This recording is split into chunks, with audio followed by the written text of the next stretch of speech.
are no dogs today, and I am devastated. But at least we got some Hooney greeting us with that award-winning smile. Nice. We'll see if he and the rest of Dignitas can pick up the win as they face Hanser and the surging Golden Guardians. Hello, everyone, and welcome to the LCS Countdown, where for 30 minutes we share some hot takes and hear from a Dignitas spokesperson until the timer reaches 0, and we jump into Champion Select. I don't know what that's all about, Mark. Not an official. That's coming later in the show. A reminder that tickets for the spring finals are on sale in Frisco, Texas. Or rather, will go on sale February 21st. Apologize for baiting you there just a moment ago. Get your seats at SeatGeek.com Friday at 10 a.m. PST. That's noon for those of you in Texas. Get the exact purchase URL from the lolesports spring finals article on lolesports.com. Now, TSM were unable to topple Cloud9's undefeated streak just yesterday, while to the surprise of many, except for maybe those within the org, Immortals now sits in second at 5-2. Dignitas and TSM, they sit at 4-3 in hopes of moving up in the standings, while Evil Geniuses and Team Liquid sit below Golden Guardians and 100 Thieves in 6th. Yeah, what year is it? Not what you probably expected to see here in Week 4 of the LCS. But in an attempt to continually challenge the aptitude of the desk's analysts, I'd like to bring back Not My Hot Take, where we will navigate takes not brewed by hours of research, but by one another. And first up is Mark. Oh, all right. What's your hot take, Mark? I haven't seen it yet. Keith is being held back by FBI. That is my hot take. So, I mean, just look at what happened for the first half of the season. They had my boy Keith on Tom Kench. Not a good champion for an aggressive, hungry playmaker like Keith. Yeah. And as soon as they stop needing him to protect FBI, who can't position, as soon as they enable Keith to start popping off, they give him Thresh, they give him Nautilus. What happens? They've ripped off 2 wins, 1 wish against Team Liquid and Doublelift.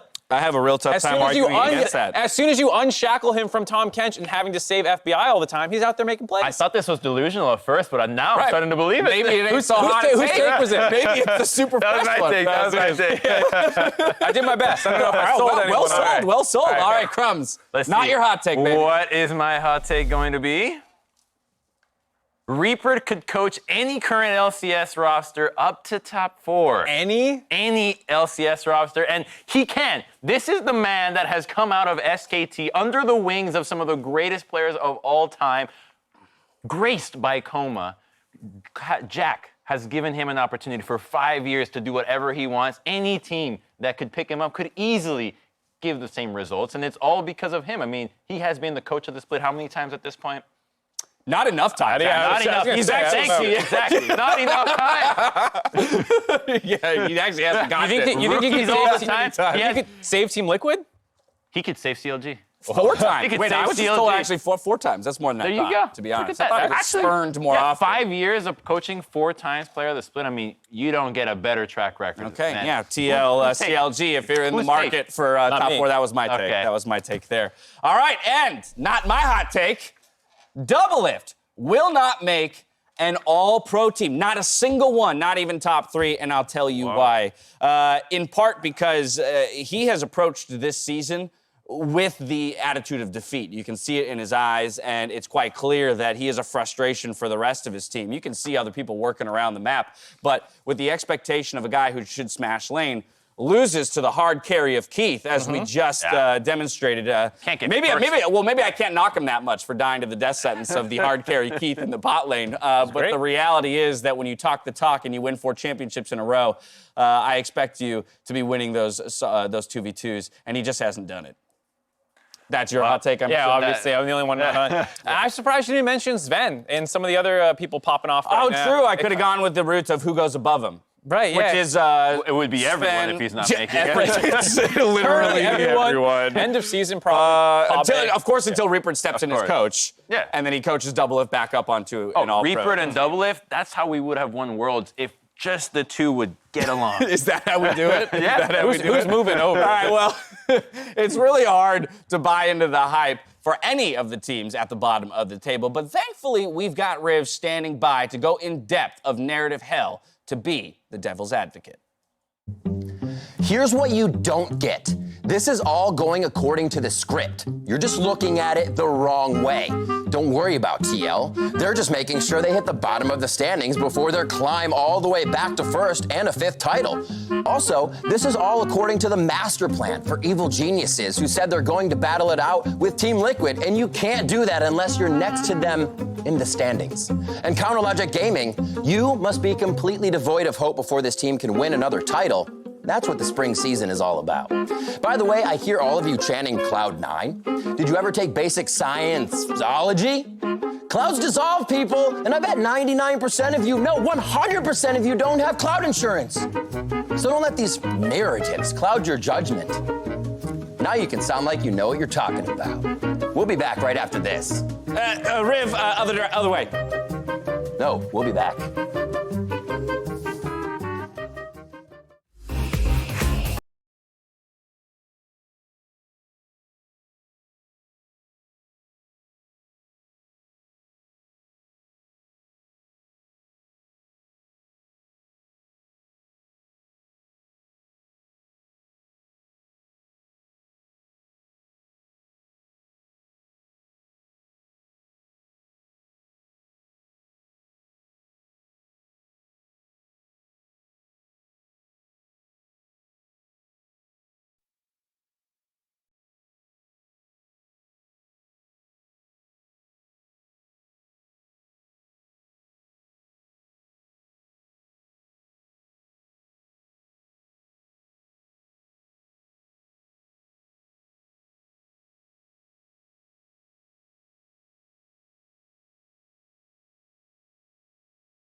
Welcome back to the LCS Countdown, about 22 minutes away from that first game of the day.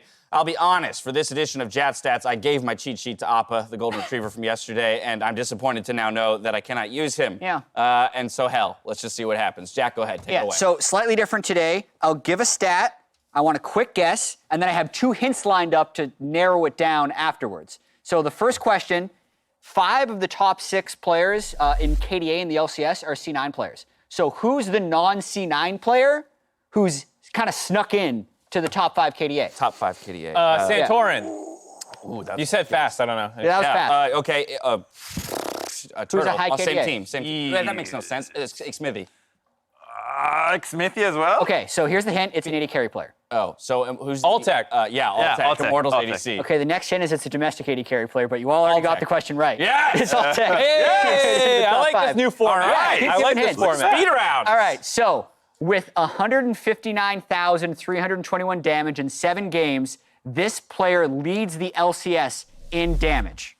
Power review. It was PoE before, but I don't know if it's still true. He also has played 7 games. They didn't play yesterday. Sven. Yeah, that's a good Who was guess. That's a really behind? Because I think he wouldn't put this in if it were still Power of Evil. Somebody out damaged him. It's also not Crushing DPM. It's also not yesterday. DPM. So longer games. I'm gonna go Kabe. It's an AD carry, Sven. not Kabe. Sven. Here's a hint. It's not an import AD. Oh, it's Altec again. Again? It's Altec Altec again. It's Altec. All right. I like the Altec type. I was about to say, we already have our first guess for question 3. Yeah. You already know what okay. It's a team. I'm not even going to listen to the question. 35 blue buffs have been killed or stolen by this player. Yeah, Altec. Most across an LCS and LEC Who is this player? It's a jungler, right? Closer. Can I? It's a jungler, right? It's a mid laner. That's It's a mid laner, Bjergsen. Bjergsen, because we know how much he loves Bjergsen. blue buffs. Remember, we were looking at those blue buff statistics a couple Blue and weeks red, ago. too. Second hint, they're Danish. Bjergsen. Jensen. It's Jensen. Yeah. Give the next hint if you were right. Oh, you would have told me? I would've I told thought you you just right. wanted to keep giving hints, so I was like, I'm just going to keep going. Bjergsen was right up there as well. He's really close, but it's actually Jensen. I felt like it was All right. Okay. Hey, that's a fun like new the version hint of for Jatt stats. I like that. We got better at Fast-paced it. and fun. All right. Well, for some people who invested in the LCS stock market, it was a dark time. It can be really trying. So Azael is here with a way to help. Hey LCS fans, I'm here to talk to you about something a little bit serious.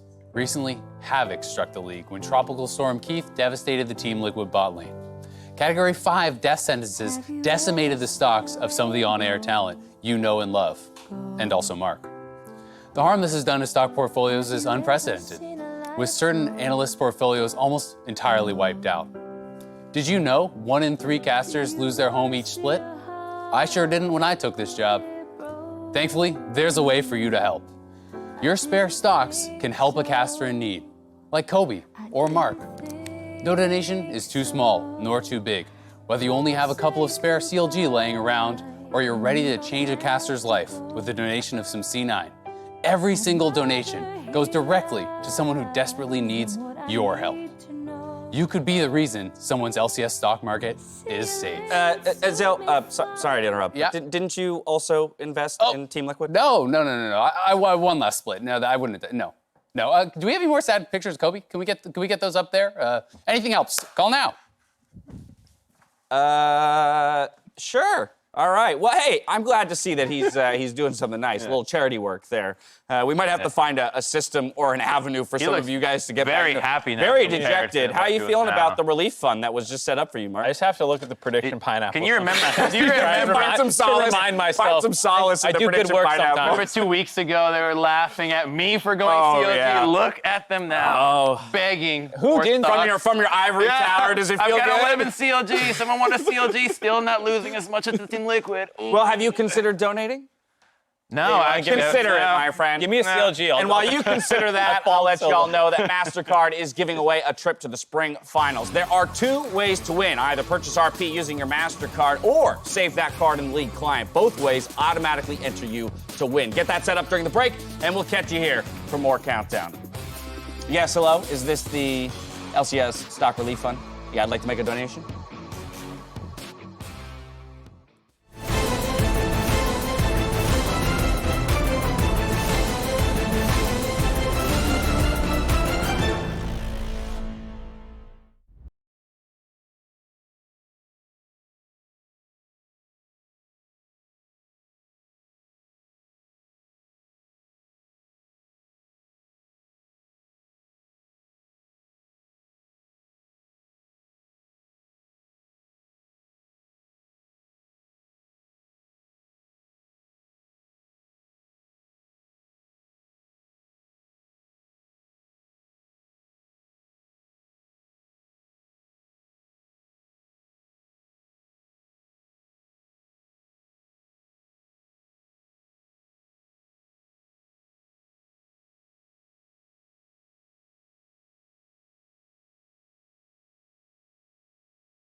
Welcome back to the LCS Countdown, narrowing in towards that first game of the day. The Academy Showcase is back tomorrow, but games will be starting a half hour earlier at 1:30 p.m. PST.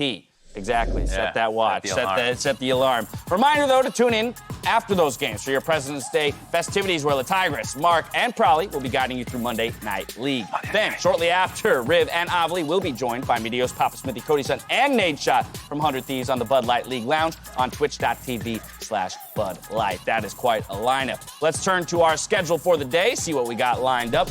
Game 1 has Froggen looking to take down his former team in Dignitas versus Golden Guardians. Then Team Liquid aim to pick up a much-needed win versus a struggling Counter Logic Gaming, with FlyQuest Academy versus 100 Thieves Academy shortly after Game 4. After their victory yesterday, Mr. Dignitas held a press conference to assure any concerns.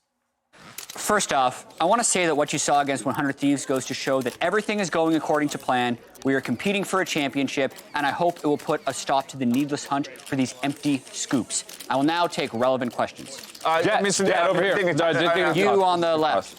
So what went wrong with the drafts in the losing streak, and what are you doing to prevent that from happening in the future? First off, I don't think anything went wrong in the drafts, and I think that's preposterous that you would suggest that. It is merely a growth opportunity towards our championship future. Yes, you. Are you concerned with your team getting overconfident enough to go on an 0-3 winning streak only after beating bottom teams? I see no problem with confidence. Next question. Mr. Dignitas, Dash from the queue. Sure. When does Acadian start? Acadian currently starts in the Academy League. Thank you for your question. Mr. Dignitas, Yes, you. Mark with Hotline League. Why an owl? Owls are sweet. Next question. Crumbs from Solo Q Super Show. Any plans to cleanse the Dignitas Baron curse? I actually don't know what you're referring to. Next One question. more, right here. Have you considered that your Academy team is better than your LCS team? I think that would be a great problem to consider, but no, I have not, because our LCS team is the best. Any more questions? All right, I hope that clears up any misconceptions. I'll see you next time. I noticed there when I asked about the draft, he said the drafts were fine, which means it must have been the players' fault they went 0-3. So that's some front office putting it on the players. I'm also going to share some agreement with Mr. Dignitas. I also don't know what the Dignitas Baron curse is. No, you were totally unaware? Never heard of that. Never experienced it? We weren't there? I have no insider knowledge. What reporter would be coming up with nonsense? Fair enough. I see why he had to hold a press conference. There's lies being thrown just around. totally, so many lies misconceptions being shared. Well, Dignitas and Golden Guardians, they both come off of wins that had their mid laners surprise us. For Froggen, drafting that Orin mid, and then for Golden Glue, picking up player of the game on Cassiopeia. Yeah, Froggen is going up against Golden Glue today, who replaced him on Golden Guardians, but he has been really, really good over the course of this year. He did have that bit of a slide during their 3-game loss. A lot of it was on different champions. The Echo didn't look great against PoE. Some of those things were not what we expect out of Froggen. The Orin also not what we expected, but I do like to see that he's not scared off trying new things, especially once we've already seen it kind of work for others. We've seen the Orin mid starting to get flexed around. It does look pretty good. I love that about the Orin because it's now allowing Froggen's champion pool to be synergistic with the team in the draft. You no longer have to save his pick for last pick. He can actually pick something that you can flex around, and he can influence the draft a little bit better than just demanding a last pick. And while we talk about that featured matchup in the mid lane, I think it's also important to jump down to the bot lane and talk about, for the Golden Guardians, FBI. I mean, this guy, As much as I was memeing him at the start of the day, I actually Holding back Keith, man. I was kidding, all right? He would just stop holding back. Look at these replays. He was great. He kept flying in first on Kai'Sa, making sure to not actually get caught out of position, often baiting cooldowns from opponents. He had a fantastic game on the Kai'Sa, and this is what I like out of their bot lane. I was saying that Tom Kench was because of FBI.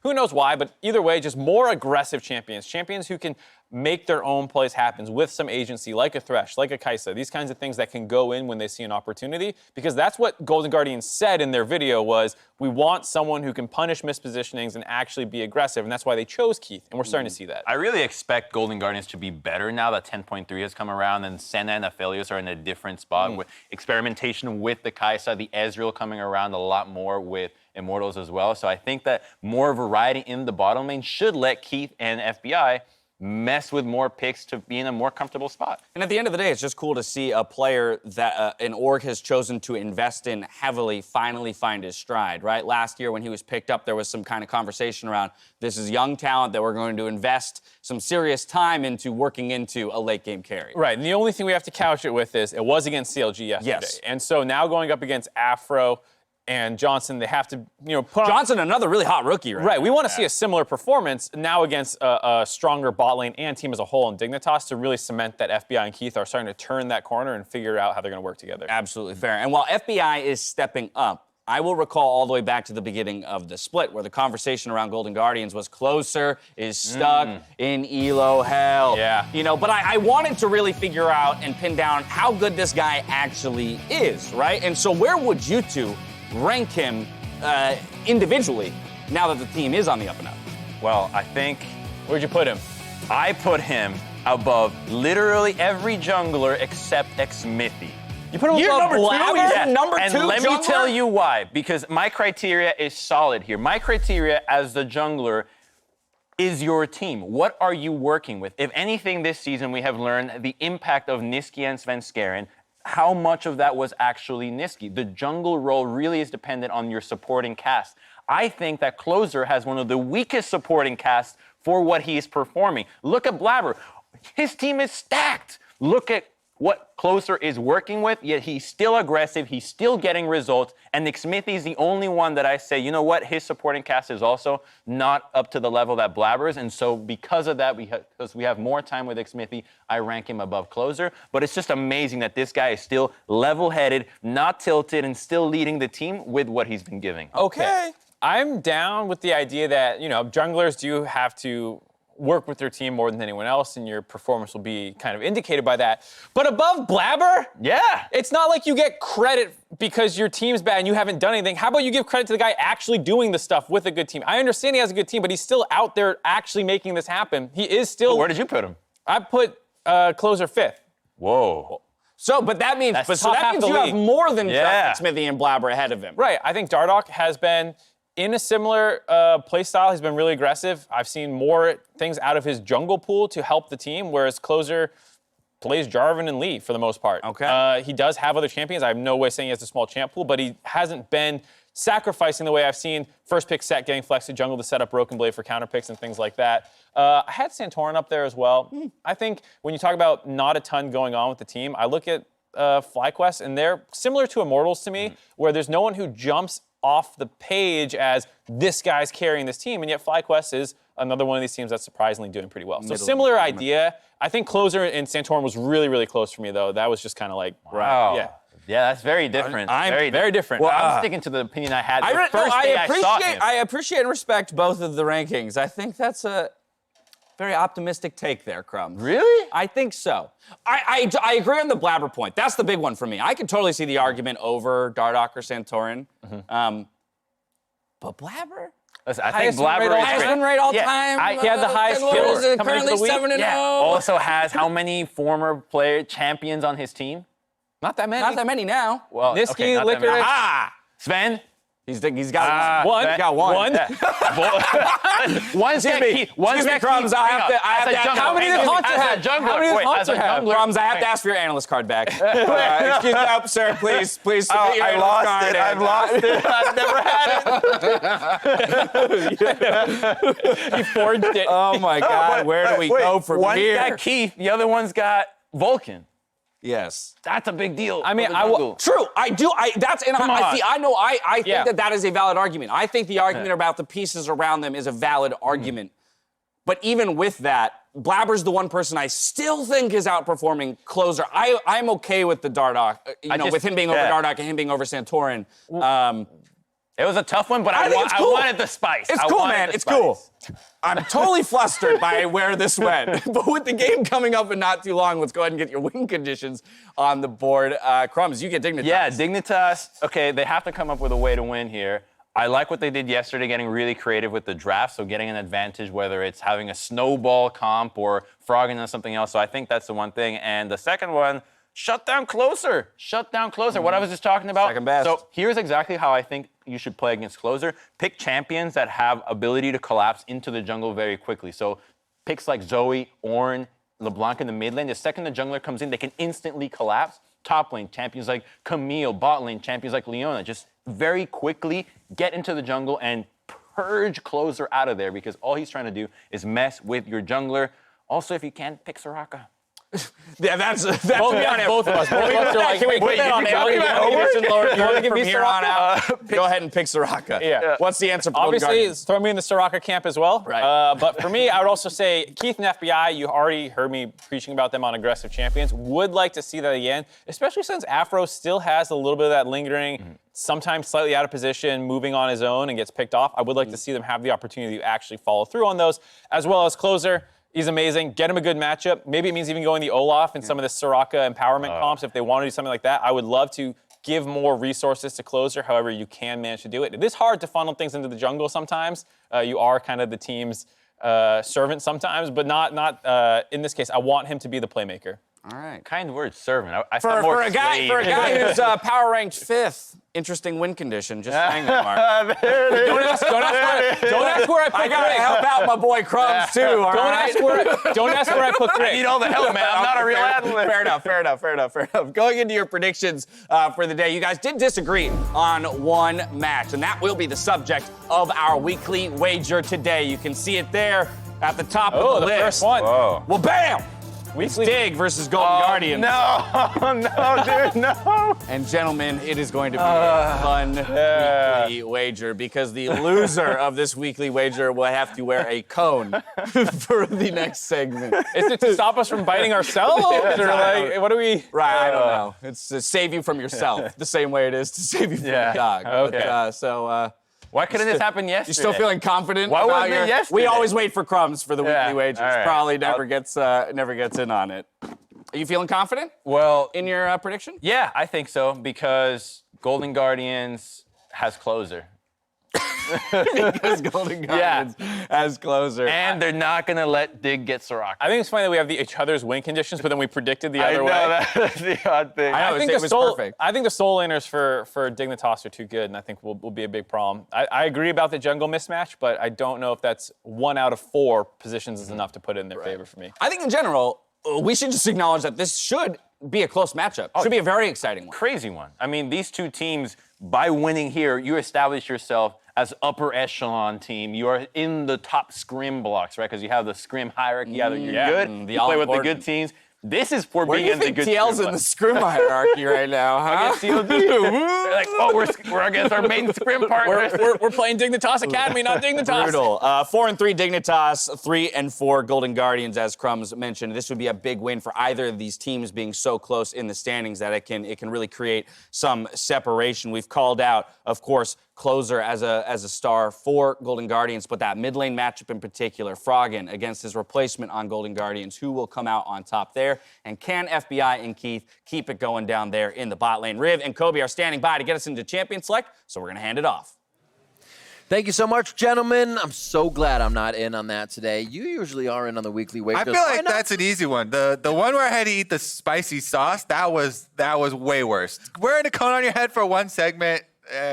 Easy. Child's play over there. Well, this is going to be a spicy game, as they said, and I'm looking at the bot lane for this. Johnson and Aframu versus FBI and Keith, who are feeling pretty good. They may be feeling themselves after that game over Team Liquid. The Golden Guardians was able to win, and can Johnson and Aframu answer back? We heard the analyst desk talking a bit about Closer, so eyes on him this game as well. Yeah, I definitely agree, and I also like how the changes to Senna, pushing Senna more towards support, have actually mixed up a lot of the bottom lane picks. We're even seeing the Kaisa sprinkled back in, as FBI showed himself earlier today. And Keith has started to make a lot of big plays for the team, and kind of come into his own a bit on the LCS stage here in the support role. Another big one for me, though, is definitely going to be Froggen. For Golden Guardians. All right. He does over 30% of the team's damage, second highest of LCS mid laners for their teams. Only Power of Evil does 0.1% more for his